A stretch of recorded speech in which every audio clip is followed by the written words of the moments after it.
All right. Who are you? I'm Gerald Adams, Gerald Clark Adams, Birth date? August 28th, 1932. Okay, hold on a second.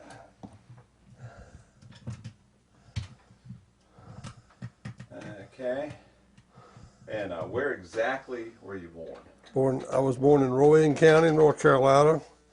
At that particular time, it was a half-mile north of Granite Quarry and 3 miles south of the square in Salisbury on Highway US 52. So you were born in the house? Yes, in the house. And that house was built 1928, 29. 29, yeah. It's on the sidewalk out there. So, and you were parents. Who were your parents? Thomas Clark Adams and Ruby Virginia Fink Adams. And tell me about their origins. Well, Thomas Clark was really born north of Hidnight, North Carolina, about a mile out there, maybe 2 miles out in the country. And he told us when he was like 8 or 10 years old that he drove the wagon when they moved from there up to White Plains, which is between Hidnight and Salisbury right there on the old Highway 90. He was born in 1903? Something like that? I think he was 01 and Grandma and Mama was 03. Okay, all right. And so he drove from Hidnight to where they lived. I guess, how did they get that? You know how they got the land in Taylorsville? I think that Grandma Adams's family had that land. Okay. Maybe her dad had the land. They had the land there. They gave the land to the cemetery, and I don't know if they gave the land for that church to go on White Plains Baptist or not. And she was a Baptist. She was Adams, and he was Adams, right? The parents. That's correct. Yeah. That's correct. The old double first cousin trick. Double first cousin. That's why I say Rose said she never had children because of the first cousins marrying each other. I'm right. And all of y'all would be idiots. So if that tells you anything, Richard. Yeah, okay. And then tell me about Grandma, Papa's Thomas Clark's mother. Victoria. All right. She was a matriarch of the Old South, you might say. She had a tobacco farm there. Her husband had died, had a heart attack. He died, I think, on the tobacco floor at a warehouse in Winston-Salem, and had a heart attack or something. It was either there or on the street. He'd gone down to sell tobacco, and she had come back and raised all this family. And that's Grandpa Adam. That's Papa's mother. Yeah. Yeah. Okay, so he was pretty young when he died. I mean. Yeah, he was young because he died he died like maybe before I was born. Okay. All right. So. In 1932. All right. So yeah. All right. So he would have been young, 40s. Probably something like 40s, that. Something like that. Yeah. So I never realized that. All right. So and then that's her. And then tell me about Grandma's Ruby Fink, your mother's family. Well, her mother, her Grandpa Fink died. I don't know how old I was when he died. Maybe 8, something like that. He had a heart attack. Fell on a kerosene stove. I remember that. And they said they found him laying in the kitchen. Okay. And Richfield or in Faith? This was in Faith. Okay. And he was. They lived. I don't know the name of that street, but they lived on the main street that goes through Faith. They lived about 1, 2, 3 houses from the Reformed Church there. 3 houses south or southeast from the Reformed Church. Okay. On the main street that goes through Faith. So about where Bradley lived beside them. Okay. And was Bradley on the south side, I guess? he was on the downtown side of. Okay. But he was between Grandma Fink and the downtown Faith or the Reformed Church there. Okay. It was the. Where Myrtle would end up living. Myrtle ended up living in Grandma's house there. Oh, okay. So that was Grandma's. That was Grandma Fink's house, and I heard you talking earlier about the big 6x6 or whatever they had leaned up against the old house. Yeah. That was still, they used that old house for a long time, and then Myrtle, I think, eventually built the newer little house there on that corner. So there was an old house where her house was. Yeah, that was a two-story house. That other Okay. one was. Yeah. All right. All right. So that was Grandma, and her parents were who? I know it was They were Styrwalls. Fitzhugh. They were Styrwalls, and I think her parents, if I'm not mistaken, lived down on the Old Concord Road, down just about due east of China Grove, Landis, Okay. All right. in that general area. That was Grandma's parents. All right. Yeah. And her mom was a Styrwall, and her dad was a Fink. Right. Because Grandma was a Fink. Grandma You're talking Ruby. about Grandma Ruby. Your your grandma, grandma, yeah. grandma. I was talking about my grandmother was born down there, and She then was down there. yeah, but And then Fitzhugh Fink was born in Richfield or thereabouts. no, I'm not. No, I think he was from down that general area too, Down near Concord? down near Concord, and then one of his jobs took him down to Richfield, Okay. and because Bradley was living then, and Mitt was living then. I think Ethel was even living when they were down there, because he used to talk about Uncle Bradley used to hold them up over the sink, and told them over the well, and tell him he's going to drop them. The girls would. And he would have done it. Yeah. All right. So, your dad, Papa, was a mechanic. Ended up being a mechanic. He moved to Salisbury sometime, and Yeah, he had been all over. He had been to Detroit. He and Uncle Pink traveled a lot together early years, and they would go. They would go like in the winter. They'd go to different places to work, and then they'd come back up, and Daddy'd come back up and help on the farm at Taylorsville. they were tobacco farmers. They had a big tobacco farm up there, and yeah, when I was a kid, we used to go up there and help them pull tobacco and put it in the barns, and then you had to keep fire going in those barns all night, and we'd go down there and stay. Now, what did Grandma Ruby, your mom, she taught school fairly young in Richfield? Did she? What do you know? I don't think it was in Richfield. I think she lived in Richfield, and she was supposed to go to school maybe there at the high school. She's going to be in like the 8th grade or the 9th grade. Yeah. And superintendent of schools, it was something about they weren't going to have but just 2 or 3 kids in that class. Right. And they came up and talked to my grandparents about Ruby going to somewhere else in the county to teach children, younger children. Okay. And she did that. And I still think that the whole reason was that the superintendent's wife didn't want to teach a mixed class or something, and that was all part of it. But that's all political, and she did that for a year. I remember talking about she had the guy charged her to take her to the first meeting, and he charged her too much to take her, and she was going to make the whole month teaching. Oh, really? Yeah. And when did she go to Appalachian to school? Summer of after high school. Yeah, this was after she had started teaching. She was teaching on I guess it must have been a 1 or 2 year certification of some type. Okay. And she went to she went up there to summer school to take some type class, and lived in the. It was a house. Even when I was in college, that house was still there. It was right behind Newland Hall, and we used it as a laundry room where we dropped our laundry off once a week, and the college would pick it up and take it over and take care of it. But that house that she lived in is no longer there. Okay. But So she and Clark were married in the 20s, the mid-20s, probably right in there. 20s. yeah, I don't know whether it was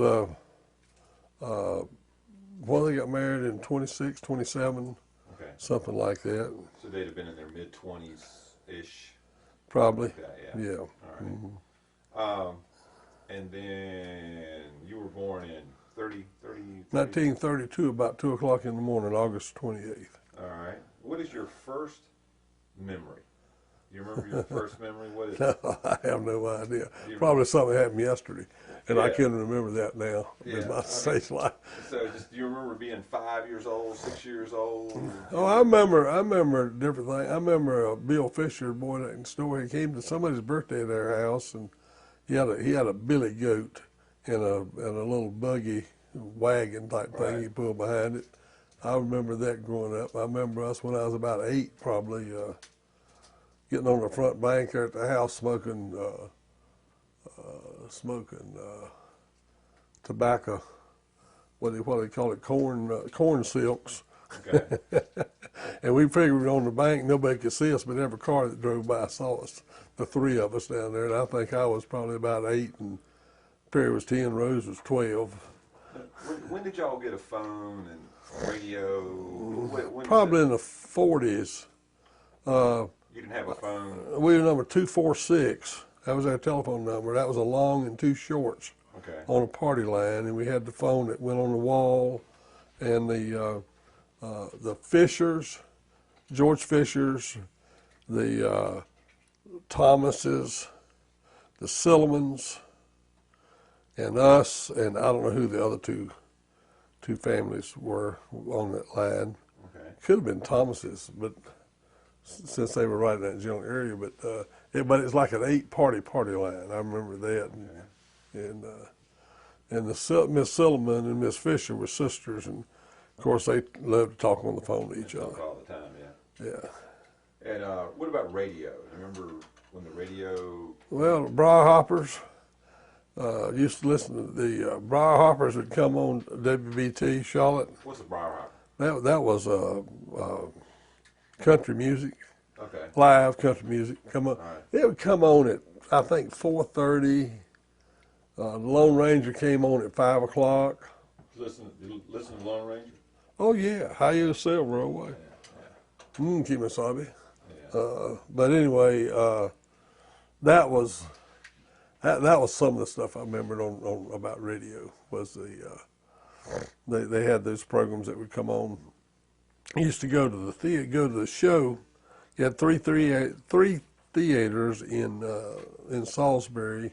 You could go to the Victory for 9 cents. What happened? They put a sales tax on about that time, and instead of going to 11 cents to go to the show, they reduced it to 9 cents so you didn't have to pay tax. Okay. Anything 10 cents and above, you had to pay It's tax. like bubble gum over 5 cents. Yeah. That's right.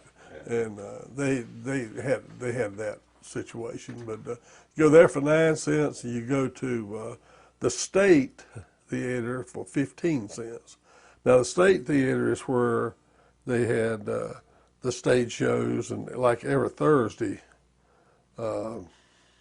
they'd have stage show. I used to get out of the confirmation class early, so I go to stage show at 5 o'clock at Right. State Theater.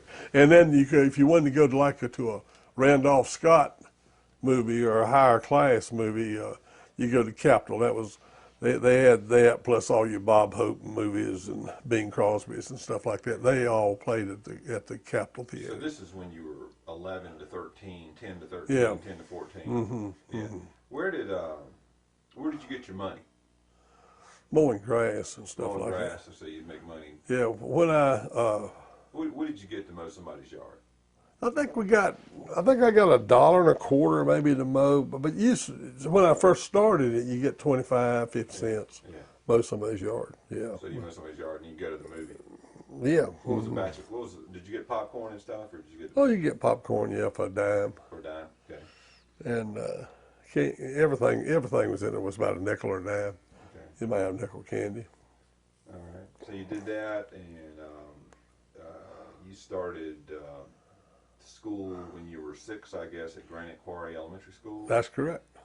And Miss Lyler was my teacher. She married Mr. Ryan, who was later my social studies teacher, and probably one of the reasons I went into social studies as a major. yeah.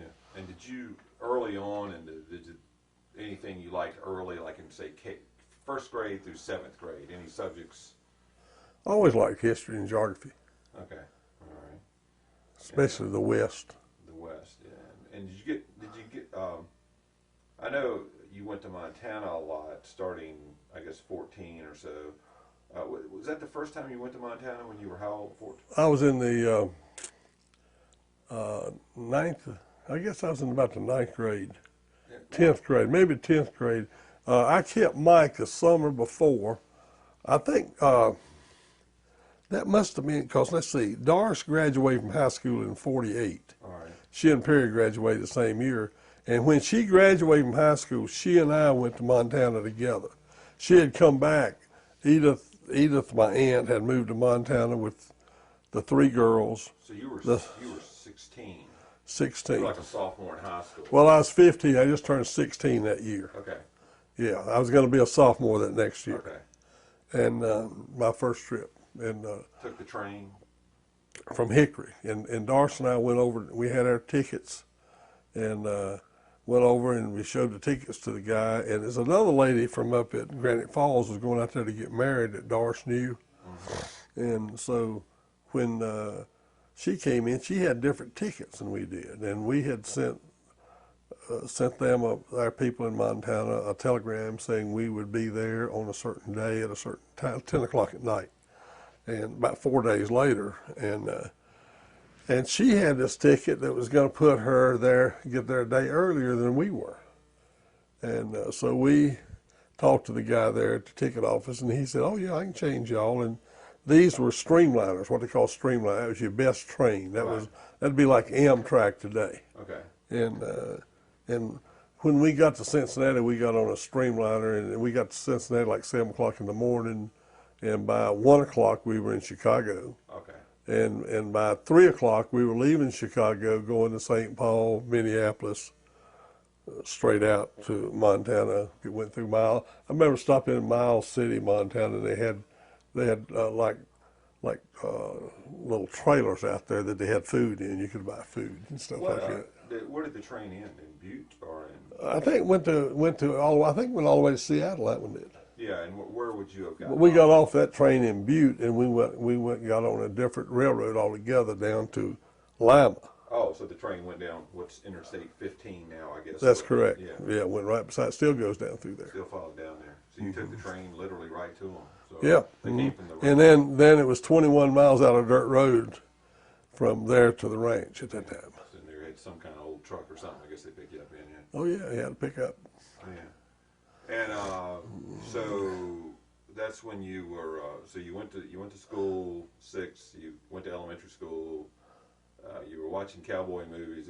Was the inspiration for the West the movies? Oh, I don't know. I just always liked horses and things like that. Yeah, but you didn't really hang around them. There weren't. No, I had a Kettner boy lived between us and Salisbury. Had a horse. I used to go over and ride, and a guy named Dick Lyerly had 3 ponies. Okay. He let all the kids in the area out there at Granite Quarry ride these ponies. Okay. And we rode them every afternoon. Had 2 Shetlands and another one. Yeah. Now, I guess Doris, she graduated before. Did she graduate? She graduated with Perry. Whenever Perry graduated. But from where? Probably 48. She graduated from Hidnight High School. So they stayed in Hidnight. Well, their Grandma Adams is at White Plains, which is just out of Hidnight. So they didn't live on the ranch. No.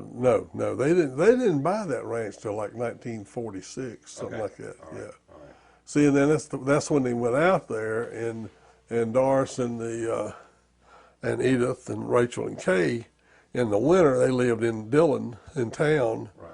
And then in the summer, when it would clear up enough, they would go out to the ranch. Ranch had no electricity, no phone, Okay. none of the luxuries of modern life. I didn't realize there wasn't any electricity out there. So Well, it wasn't, and then they moved. When they brought electricity in, I think they had to agree to pay $50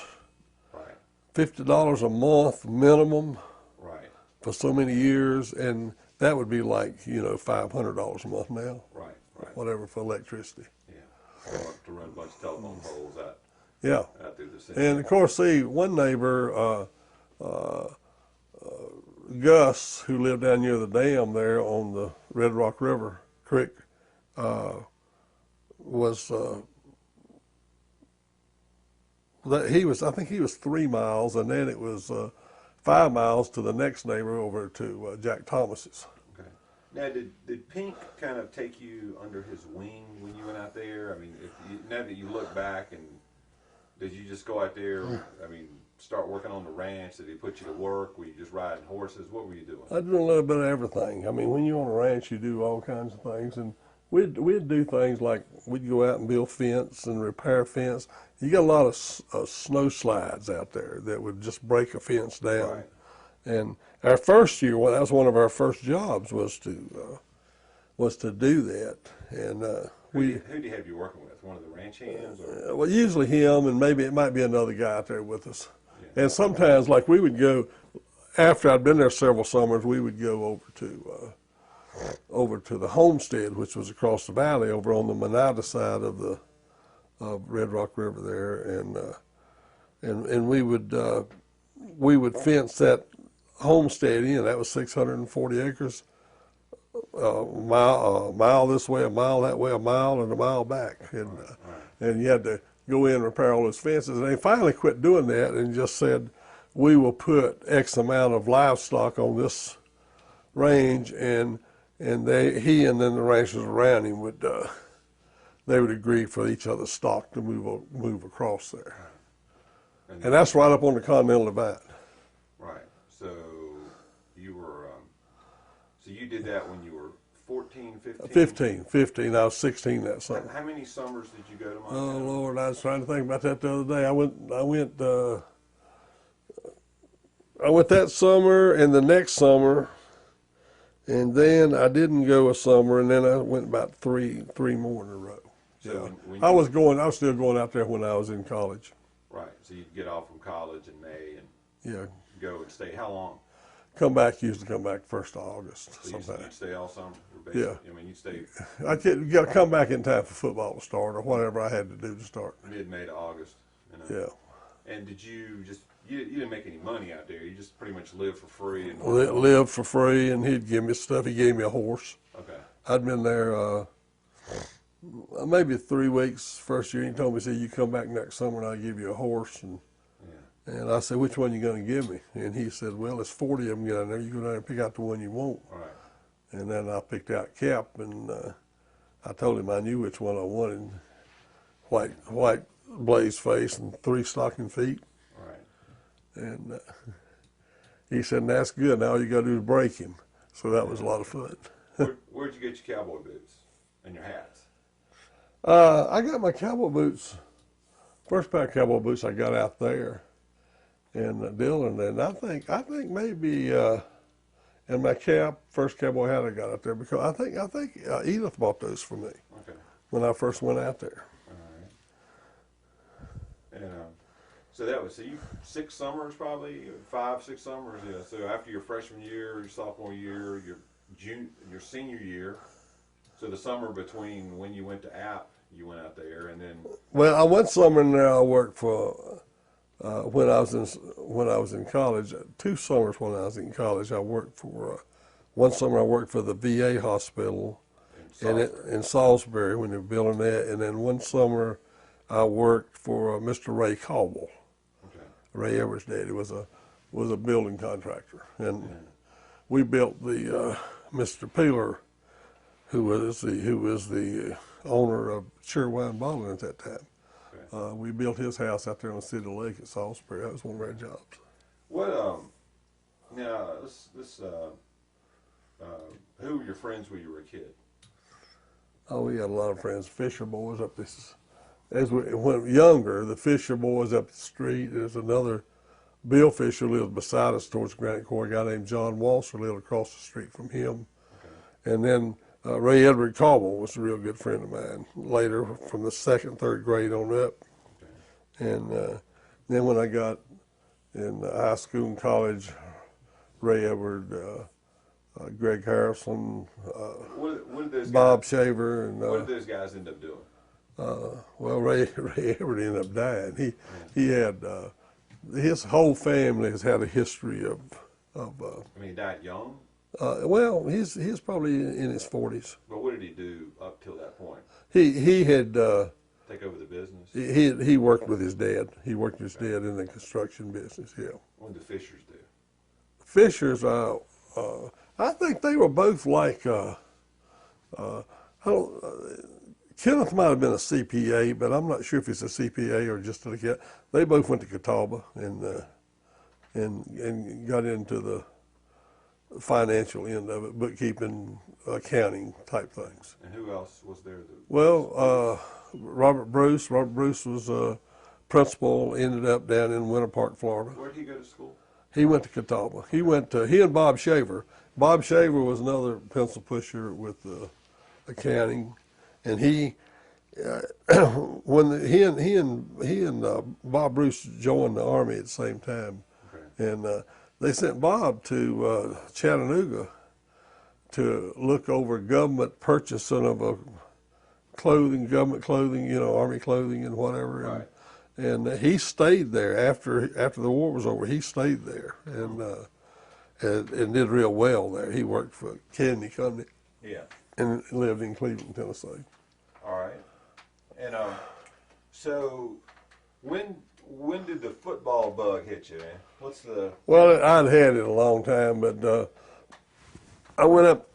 I was debating whether to go. I was debating whether I should go to Kannapolis and try to play football, or go to Salisbury and play football. And the reason I say that is because of the store in Kannapolis. But they got off at 5 o'clock. The store closed at 5 o'clock, and I knew that wasn't going to work because of because they had to drive from there back to the house or back to Salisbury or whatever. And of course, then this gas was still a little bit of a problem, not as much as it had been earlier, but the rationing. The rationing, that type of stuff. But we were beyond the rationing at that point. But then I went up and talked to Coach Ludwig and told him what I wanted to do, and he said, "Well, if you're going to come up here and play football your senior year," he said, "you've got to come midterm Your junior year. your junior year, so you got a semester of eligibility." Right. And I think I had to pay $38 a year to go to school there. I think that's what it was, tuition. So, did you see a football game before then? Oh yeah, I'd seen a lot of football games. Okay. Yeah, All right. yeah. But just see, we used to go out and see Catawba play all the time. Okay. All right. So that's where you were. Yeah. You were watching that. And did you have any heroes beyond at a national level or college level? Did you? No, of course, Choo Choo Justice was the biggest thing around Yeah. back then, and he was at Carolina, and he had played at Asheville, and we had gone to. That's where he was from. He was from Asheville. Yeah, he played ball at, I think it's T.C. Edwards High School in Asheville. That's what it's called. That's the school we played up there. Okay. Our senior year, but we transferred and on the football deal. I didn't get to play that much in high school, but I at least learned a little bit about the sport. And Now, did you care what you played? Did you want to be a running back? I told you I was going to be a running back to start with. Okay, how long did And that then- last? 15 seconds? Yeah. Maybe a day. Okay. Since spring practice, and I was there, and then I was a running back, a blocking back, and but I didn't have the speed to do any of that stuff. And we had the 4 fastest guys in the state back in our backfield, and I went from that to a lineman, and I went down. They sent me down with Coach Barnes, M.L. Barnes, and I could pretty well do that. I could open the hole or whatever, and it was an interesting life. And what made you go to Appalachian?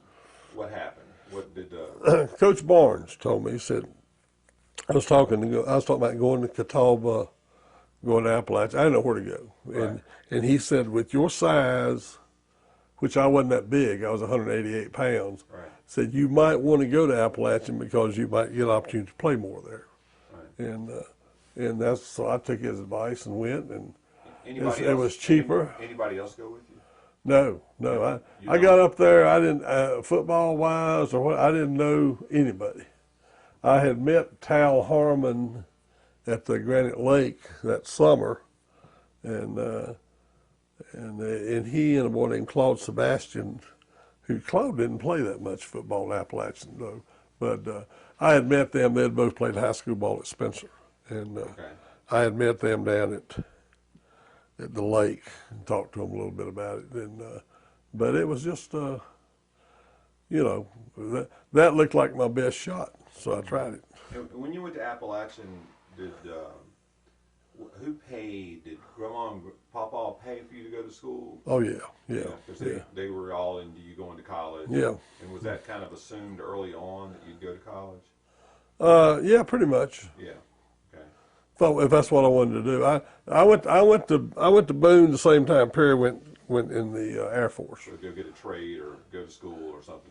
Yeah. And what did I'm going to go back for a minute, but didn't one of Grandma's parents go to college a little bit, like? Yeah, Grandpa went to Meisenheimer or whatever? no, what was then Lenore Ryan? Okay. I believe it was Lenore. It was either Lenore Ryan or Catawba. It could have been Catawba, but it was up at near Conover, Newton, in that area. Yeah. The school was, and I'm not sure whether it was. I think that's where Catawba College came from. That's probably where it got its name, from Catawba, Okay. the county. But Grandpa went to school there. In fact, he taught. Did he? He taught down near between China Grove and Landis, over near the old Concord Road. It was a school there that he taught in. And did he get a degree? Do you know? No, I think back then he might have had 1 year. Okay, but he'd been to college. So, Yeah. Mm-hmm. Yeah. All right, hang on just a